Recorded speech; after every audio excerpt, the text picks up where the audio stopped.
أعوذ بالله من الشيطان الرجيم.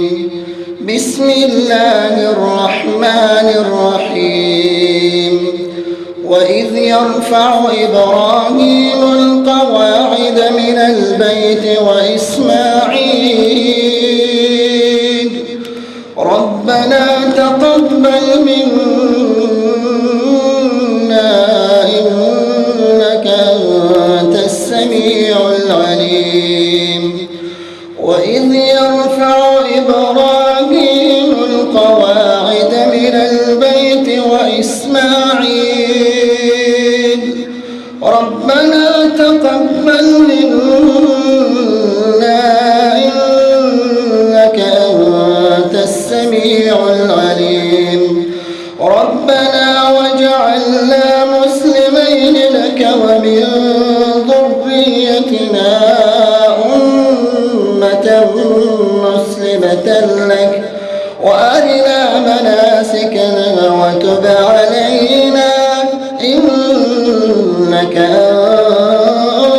أنت التواب الرحيم.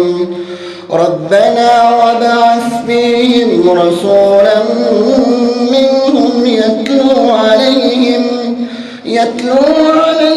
آياتك ويعلمهم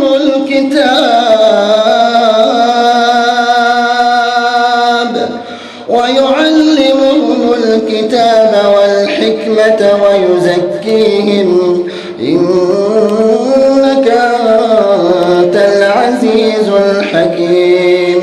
ومن يرغب عن ملة إبراهيم إلا من سفه نفسه ولقد اصطفيناه في الدنيا وإنه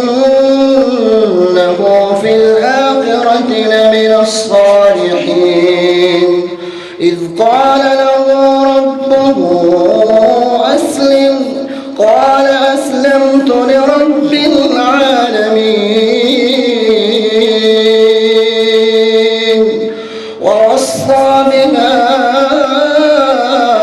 إبراهيم بنيه ويعقوب يا بني إن الله اصطفى لكم الدين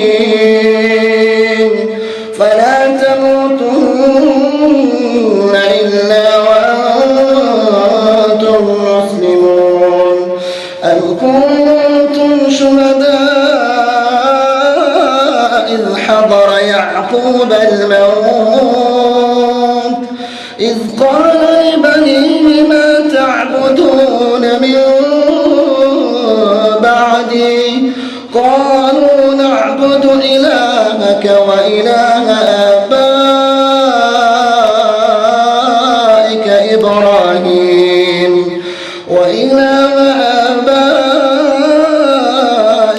إبراهيم وإسماعيل وإسحاق إلها واحدا ونحن له مسلمون.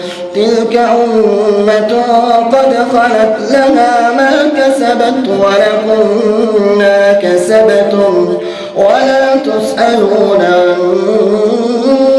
عما كانوا يعملون.